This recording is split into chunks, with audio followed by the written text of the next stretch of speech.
आगामी कार्यक्रम प्रायोजित किया है जॉयस मायर मिनिस्ट्रीज के मित्रों और सहयोगियों ने।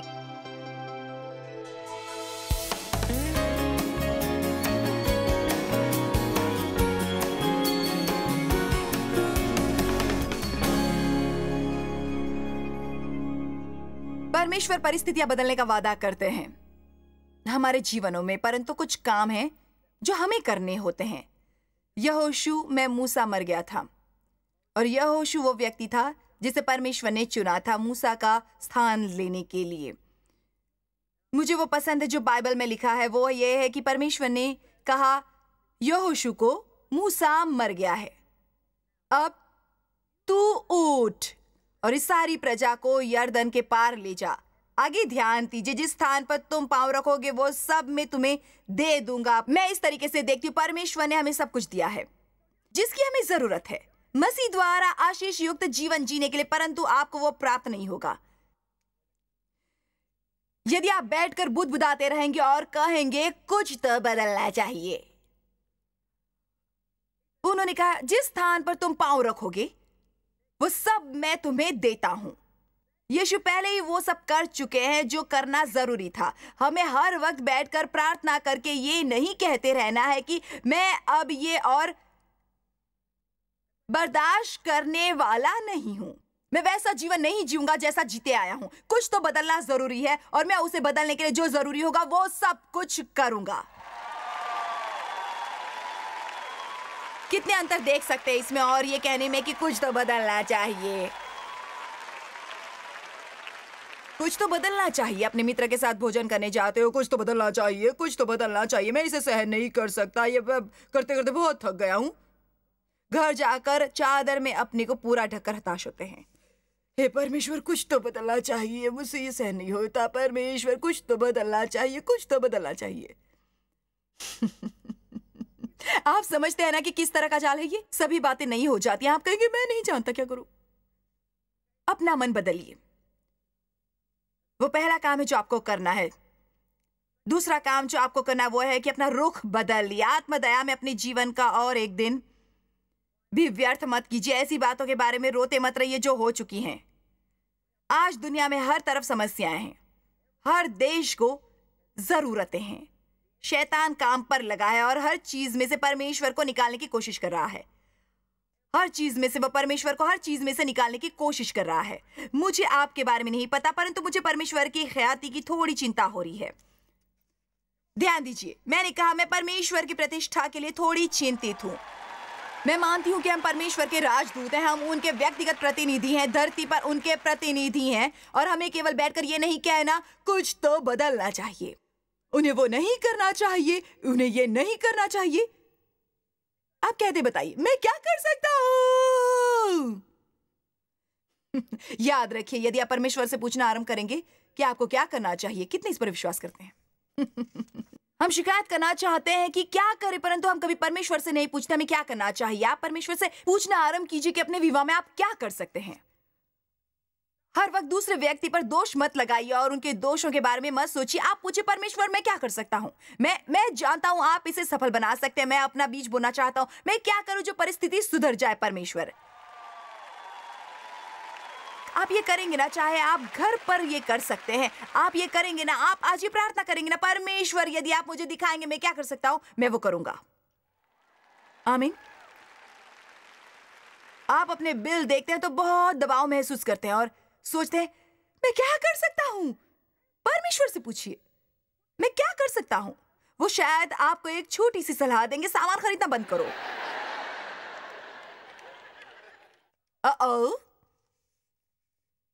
चलिए आगे बढ़े।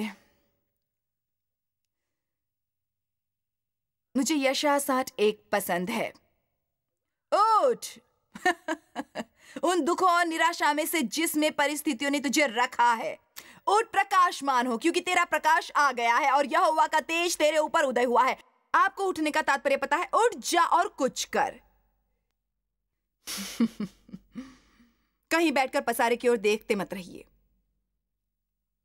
मुझे सब बर्तन धोने हैं, कपड़ों का ढेर धोना है, घर बुरे हाल में है, बच्चे बिगड़ गए हैं, विवाह का बुरा हाल है। मेरा बुरा हाल है, मैं बहुत मोटा हो गया हूँ, मुझे अच्छा नहीं महसूस होता। परमेश्वर आपको कुछ करना चाहिए। मैं बहुत आनंद उठा रही हूँ। हाँ, हम कहते हैं परमेश्वर आपको कुछ करना चाहिए। जब हम पर 11 सितंबर को हमला हुआ था, टीवी पर एक बहुत प्रख्यात होस्ट ने पूछा था, बताइए परमेश्वर कहाँ थे 11 सितंबर को? डेव ने कहा, वहीं जहां आपने उन्हें रखा है, हर चीज से बाहर। दरअसल हम परमेश्वर को नजरअंदाज करना चाहते हैं, परंतु कोई कष्ट होने पर हम जानना चाहते हैं परमेश्वर कहां है। आमीन। ऐसे बहुत से काम है जो मैं नहीं कर सकती। मैं अपने जीवन में अक्सर ये बहाना बनाती हूं, मुझे समझ आए कि चमत्कार उन कामों में होते हैं जो हम कर सकते हैं। मेरी बात अभी खत्म नहीं हुई, क्योंकि अभी आप समझे नहीं है। यदि आप वो करेंगे जो कर सकते हैं, प्रार्थना करके परमेश्वर से पूछेंगे, मैं अपनी आर्थिक परिस्थिति के बारे में क्या करूं। कहीं बैठकर प्रार्थना मत कीजिए, चमत्कार के लीजिए। चमत्कार बढ़िया होता है, परंतु बहुत बार हम ये मांग रहे होते हैं कि हमें कुछ ना करना पड़े वो समस्या हल करने के लिए जिसमें हमने अपने को फंसाया होता है। अब हम चाहते हैं परमेश्वर आए और सब ठीक ठाक कर दे, ताकि हम एक बार फिर वो सब कर सकें। सही कहा ना? परमेश्वर चाहते हैं हम वो करने की कीमत दे जो हमें करना चाहिए, वो समस्याएं हल करने के लिए जिनमें हमने खुद को फंसाया होता है। क्योंकि जब हम कीमत चुकाते हैं, तब इसकी संभावना बहुत कम होती है कि हम दोबारा वो गलती करेंगे। आमीन। एक बार डेव और मुझ पर क्रेडिट कार्ड द्वारा बहुत कर्ज चढ़ गया था। तब हमें समझ आया कि कर्ज से मुक्ति पानी है और क्रेडिट कार्ड का इस्तेमाल करना बंद करना है। केवल जरूरत होने पर करेंगे। और हमें हर महीने के अंत में बिल का भुगतान करना चाहिए। हमें वो वस्तुएं नहीं खरीदनी चाहिए जिसका मूल्य नहीं दे सकते। हमें बहुत साल गुजारने पड़े बुरे हाल में जब हम वो कर्ज चुका रहे थे। परंतु इसका क्या लाभ हुआ? मुझे याद है कि मैंने चमत्कार के लिए प्रार्थना की थी, परंतु वो चमत्कार हुआ नहीं। मुझे अपने कर्ज चुकाने पड़े थे और हमें कुछ चीजों के बगैर रहना पड़ा था। जब हम कर्ज चुका रहे थे, मैंने उससे क्या सीखा? उस दिन से लेकर आज तक हम पर कभी क्रेडिट कार्ड का कर्ज नहीं चढ़ा। जरा सोचिए क्या होता यदि परमेश्वर ने आकर कहा होता, हमने दोबारा अपने पर कर्ज चढ़ा लिया होता। आप में से कुछ लोग सोच रहे हैं कि उनके साथ चमत्कार क्यों नहीं होते। वो परमेश्वर की राह नहीं देख रहे, परमेश्वर उनकी राह देख रहे हैं।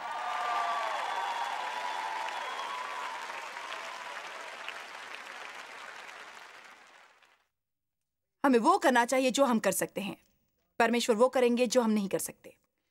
हम बाइबल में न्यायियों का वृतांत में कुछ लोगों को देखते हैं। इजराइलियों ने यहोवा की दोहाई दी। न्यायियों का वृतांत 6:6। और मिघानियों के द्वारा इजराइली बड़ी दुर्दशा में पड़ गए जब इजराइलियों ने यहोवा को दोहाई दी। जब इजराइलियों ने मिघानियों के कारण यहोवा की दोहाई दी, तब यहोवा ने इजराइलियों के पास एक नबी को भेजा जिसने उनसे कहा, इजराइल का परमेश्वर यहोवा कहता है कि मैं तुमको मिस्र में से ले आया और दासत्व के घर से निकाल ले आया, और मैंने तुमको मिस्रियों के हाथ से, वरन जितने तुम पर अंधेर करते थे उन सभी के हाथ से छुड़ाया, और उनको तुम्हारे सामने से बरबस निकाल कर उनका देश तुम्हें दिया। और मैंने तुमसे कहा कि मैं तुम्हारा परमेश्वर यहोवा हूं। एमोरी लोग जिनके देश में तुम रहते हो, उनकी देवताओं का भय न माना, परंतु तुमने मेरा कहना नहीं माना। क्या इसके लिए परमेश्वर की महिमा नहीं करनी चाहिए? एक देश के तौर पर हमें वो समस्याएं नहीं होनी थी जो हैं, यदि हम परमेश्वर की बात मानते रहते हर समय। फिर यहोवा का दूत आकर उस बांज वृक्ष के तले बैठ गया जो ओपरा में अबीएजेरी योमाश का था, और उसका पुत्र गिदोन एक दाख रस के कुंड में गेहूं इसलिए झाड़ रहा था कि उसे मिधानियों से छिपा रखे। उसको यहोवा के दूत ने दर्शन देकर कहा, हे सुशीर सुरमा, यहोवा तेरे संग है। ये सच है? नहीं है, मैं ऐसा नहीं मानती। वो छिप रहा था और डर रहा था हर एक चीज से। पर ध्यान दीजिए कि परमेश्वर आपको वो बुलाते हैं जो वो जानते हैं। आप हो सकते हैं वो नहीं जो आप हैं, बिल्कुल भी नहीं। वो याकूब का नाम बदलने के लिए सहर्ष तैयार थे। गिदोन ने उनसे कहा, शर्तिया परमेश्वर, ये सुनकर रुक जाते हो गए। हे परमेश्वर प्रभु, विनती सुन। यदि यहोवा हमारे संग होता, हम पर वो सब विपत्ति क्यों पड़ती? ये ऐसा लग रहा है जैसे हम कहते हैं, मैं नहीं जानता आप कहाँ हैं। और जितने आश्चर्य कर्मों का वर्णन हमारे पुरखा यहाँ कह कर करते हैं कि क्या यहोवा हमें मिस्र से ता नहीं लाया, वो कहाँ रहे? अब तो यहोवा ने हमको त्याग दिया और मिघानियों के साथ कर दिया है। तब यहोवा ने उस पर दृष्टि करके कहा, अपनी इसी शक्ति पर जा और तू इजराइलियों को मिघानियों के हाथ से छुड़ाएगा। क्या मैंने तुझे नहीं भेजा? आयत 15 उससे कहा है, मेरी प्रभु, मैं इजराइल को क्यों छुड़ाऊं? हम ये कहने लगते हैं, देख मेरा कुल मनुष्य में सबसे कंगाल है, फिर मैं अपने पिता के घराने में सबसे छोटा हूं। आयत 16, यहोवा ने उससे कहा, निश्चय मैं तेरे संग रहूंगा, सो तू मिघानियों को ऐसा मार लेगा जैसा एक मनुष्य को। यानी परमेश्वर ने उस सबसे बड़े कायर का चुनाव किया जो उन्हें मिला। मैं इसके बारे में क्यों बोल रही हूं? क्योंकि हमें ज्ञात नहीं होता परमेश्वर हमें क्या करने को कहेंगे। आपको ये विश्वास करना है कि परमेश्वर के संग आप कुछ भी कर सकते हैं। आप सचमुच नहीं समझते मेरा जीवन कैसा था जब परमेश्वर ने मुझे ये करने के लिए बुलाया। आपको सचमुच ये जानकारी नहीं है कि कितने बड़े हास्यजनक परिस्थिति की बात है। यदि आप सचमुच ये समझते होते तो अगले 2 सप्ताह तक आपने हंसना बंद नहीं करना था। वो इसलिए कि मेरे पास एक चीज है, मेरा मुंह, बहुत बोलने वाला मुंह, और परमेश्वर ने उसका इस्तेमाल करने का फैसला किया। मेरे पास बड़ी बड़ी डिग्रियां नहीं है। मैं निश्चित तौर पर ये भी नहीं जानती कि मेरी सही शख्सियत है या नहीं। आप जानते होंगे असल में कुछ ऐसी हूं, ब्ला ब्ला।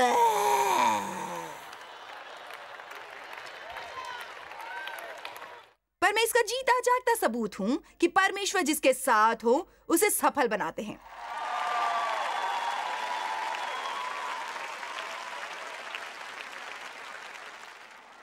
परमेश्वर ने मुझ पर कृपा की है और आप पर भी कृपा करेंगे। वो गिदोन को आशीष देना चाहते थे, परंतु वो अपनी कमजोरियों की ओर देखता रहा। परमेश्वर को वो कहना बंद कीजिए जो आप नहीं करेंगे। परमेश्वर को किसी की जरूरत थी, केवल एक व्यक्ति की, जो खड़ा होकर ये कहता, हम ये कर सकते हैं। लोगों को मार्गदर्शन की जरूरत थी। आपके बच्चों को मार्गदर्शन की जरूरत है। उन्हें देखने की जरूरत नहीं है आपको हर समय हताशा, उदासी और आत्मदया में डूबे हुए उसके बारे में बोलते जो आप नहीं हैं। उनके लिए जरूरी है कि आपको देखें निर्भय और ये कहते हुए, हम मसीह के द्वारा सभी कुछ कर सकते हैं जो हमें शक्ति देते हैं। हम वापस ले सकते हैं वो जो दुश्मन ने चुराया है। शमूएल को बहुत निराशा हुई थी जब शाऊल असफल हुआ। शमूएल की पहली पुस्तक 16:1 में लिखा है कि शमूएल मातम कर रहा था शाऊल को खोने के कारण। परमेश्वर ने उससे कहा, तू कब तक उसके विषय विलाप करता रहेगा? मैंने एक अन्य मनुष्य को चुना है। जब हम अफसोस कर रहे होते हैं उसके बारे में जो खोया होता है, परमेश्वर के पास पहले ही नई योजना होती है। आपने सुना मुझे, मैंने कहा जब हम अपना अफसोस करते हैं जो गवाया होता है, परमेश्वर के पास पहले एक नई योजना होती है। मैंने कहा जब हम अपना मातम करते हैं जो गवाया होता है, परमेश्वर के पास पहले से एक नई योजना होती है। आप कहेंगे, जॉयस मैं बहुत हताश हूं क्योंकि मेरी नौकरी छूट गई है। परमेश्वर के पास एक नई योजना है। वो आपको उससे बेहतर नौकरी देना चाहते हैं। अपने मुंह को उनके साथ सहमत करवाइए। हर सुबह उठकर कहिए, परमेश्वर मुझे बेहतर काम दे, परमेश्वर मुझे बेहतर काम दे। ये मत कहिए, मैं नहीं जानता मैं क्या करूं, मुझे क्या करना चाहिए। परमेश्वर आपको कुछ करना चाहिए, आपको कुछ करना चाहिए, आपको कुछ करना चाहिए। जब आप वो नौकरी मिलने की राह देख रहे हो, जाकर सफाई कर लीजिए, अपने आंगन की अपनी गाड़ी धोइए, किसी विधवा की मदद कीजिए, उसका सामान भीतर ले जाइए। कुछ न करने की जगह पर ये कीजिए। कुछ न करना दुनिया का सबसे बड़ा श्राप है। राजाओं 2 का वृतांत भाग 2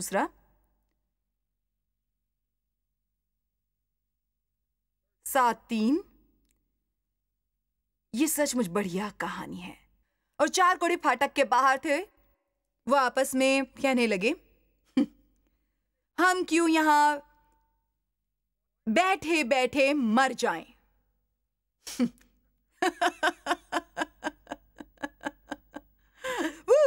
मेरे विचार से आप में से बहुतों को अपने साथ ये बात करने की जरूरत है। इस तरह की, बताइए जॉयस, हम क्या करने तक यहीं बैठे रहेंगे? आगे बढ़िए। आयत 4, यदि हम कहें कि नगर में जाएं तो, पर शहर में अकाल पड़ा है और हम वहीं मर जाएंगे, तो आओ हम, उन्होंने फैसला किया करने का, एक बेवकूफी का काम जिसकी हम कल्पना भी नहीं कर सकते। उन्होंने फैसला किया कि वो दुश्मन की छावनी में जाएंगे इस आशा में कि उन्हें कुछ खाने को मिलेगा। फिर उन्होंने कहा, यदि वो हमको मार डालें तो हमको मरना ही है। जो हम यहीं बैठे रहे तो भी मारे जाएंगे। यदि हम अपने नगर में जाएंगे तो वहां मर जाएंगे। ये सच है। अच्छा होता है यदि हम कुछ करते हैं, वरना अपना सारा जीवन हम कुछ किए बगैर बैठे बैठे गुजार देते हैं। परमेश्वर ने एक चमत्कार किया। उन्होंने वो किया जो वो कर सकते थे, और परमेश्वर ने वो किया जो वो लोग नहीं कर सकते थे। उन्होंने केवल ये किया कि उठकर आगे बढ़े। अच्छा होगा यदि आप में से कुछ सुबह उठकर कहें,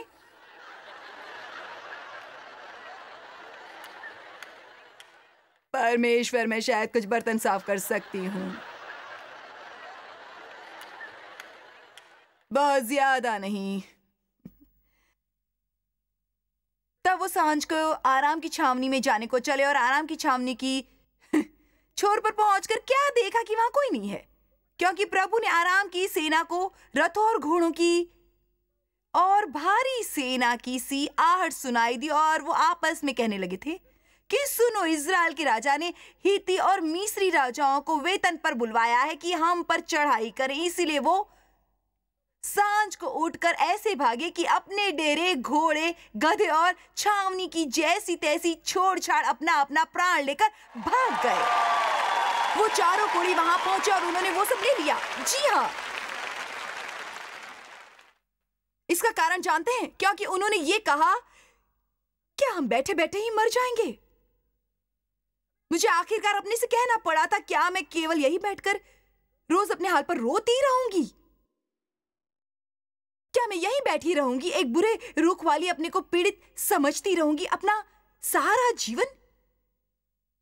क्या मैं यहां इस आशा में रोती रहूंगी कि परमेश्वर को मुझ पर करुणा आएगी? जैसा नहीं होने वाला।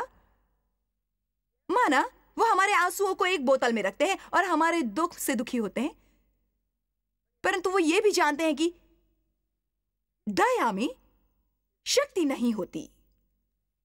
आप या तो दयनीय हो सकती हैं या शक्तिशाली, परंतु आप दोनों नहीं हो सकते। इसलिए आखिरकार मैंने फैसला किया कि मैं स्वयं आगे बढ़कर कुछ करूंगी। मैं नहीं जानती थी कि मैं क्या करूंगी, परंतु कुछ तो करूंगी ही। आपको करनी है केवल एक छोटी सी शुरुआत। क्या आपको कुछ बदलने की जरूरत है? आपने सुना, मैंने कहा, क्या कुछ बदलने की जरूरत है, या आपको कुछ बदलने की जरूरत है? यदि आप बहुत कामों के लिए वादा करते हैं, उसे बदल दे। यदि आप अपने विवाह से प्रसन्न नहीं है तो कुछ बदलिए। मेरे कहने का यह मतलब नहीं कि आप जाकर दूसरी पत्नी या पति ढूंढना शुरू कर दे। यदि आपको अपनी नौकरी पसंद नहीं है, दूसरी ढूंढने आराम कर दीजिए, या जाओ वहीं पर अपना रुख बदलिए। यदि आपके बच्चे आपका कहा नहीं मानते तो उनकी मानने की आदत डालिए। यदि आप पर कर्ज है तो आप चुकाना आरंभ कीजिए। आइंदा कभी मत कहिए कुछ तो बदलना चाहिए। मैं चाहती हूँ आगे बढ़कर कहे, मैं कुछ बदलने वाला हूं, मैं इस तरह जीवन नहीं गुजारूंगा, कुछ तो बदलना चाहिए। और वो मैं हूं जो वो बदलेगा। ध्यान दीजिए, मैं उन वचनों की ओर नहीं जा रही हूं, परंतु आपको यह बताकर समाप्त करूंगी। ज़कायस बाइबल का एक ऐसा मनुष्य था जो नाटा था। उसे जीवन में नाटे होने के कारण बहुत समस्याएं होती थीं। एक दिन उसने सुना कि यीशु वहां आने वाले थे और उसकी यीशु को देखने की बहुत इच्छा थी, परंतु वहां बहुत भीड़ थी और वो नाटा था। पर ध्यान दीजिए, उसने यूं ही बैठे रहकर ये नहीं कहा, अब मैं क्या करूं, काश मैं नाटा न होता। मैं शायद कभी यीशु को देख नहीं सकूंगा, बहुत नाटा जो हूं। परमेश्वर, मुझे समझ नहीं आती मैं इतना नाटक क्यों हूं। परमेश्वर, किसी को कुछ करना चाहिए। ये सुनिए उसने क्या किया। उसने आसपास देखा, यीशु आ रहे हैं, वो पहुंचने वाले हैं। मुझे क्या करना चाहिए, क्या करना चाहिए? अचानक उसने एक पेड़ देखा, वो वहां भागा और उस वृक्ष पर चढ़ गया। अब उसे उन सब लोगों से बढ़िया सीट मिली थी। उसने कुछ किया जिसके कारण नाटा होना इतनी बड़ी समस्या नहीं थी। अब यीशु वहां चलते हुए आए। जरा सोचिए, आखिर क्यों अचानक उनका ध्यान? क्योंकि ज़ेकिस की भावना में ऐसा कुछ था जिसने उनका ध्यान खींचा। उन्होंने ऊपर देखा और कहा, अचानक उसे ये कहा, यहां नीचे आ जा, मैं तेरे घर खाना खाने आ रहा हूं। उसे न केवल यीशु को देखने का मौका मिला, बल्कि वो उन्हें अपने घर भोजन के लिए ले गया। कितनी बढ़िया, कितनी बढ़िया, कितनी बढ़िया बात है। आप नहीं जानते आप परमेश्वर के साथ क्या कर सकते हैं। पिछली बातें भुलाइए, वो भुलाइए जो नहीं कर सकते, वो कीजिए जो कर सकते हो। अपनी समस्याओं के लिए रोते रहना बंद करिए और पूछे, परमेश्वर मैं क्या कर सकता हूँ? मुझे बताइए मैं क्या कर सकता हूँ। यदि किसी वृक्ष पर चढ़ने की जरूरत पड़ेगी, मैं चढ़ने को तैयार हूँ।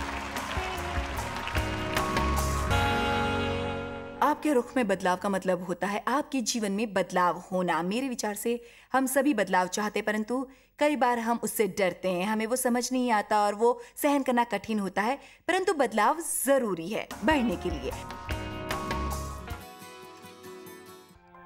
जॉयस मायर मिनिस्ट्रीज में आप हमारे लिए बहुत ही कीमती हैं, जितना कि आप जानते हैं।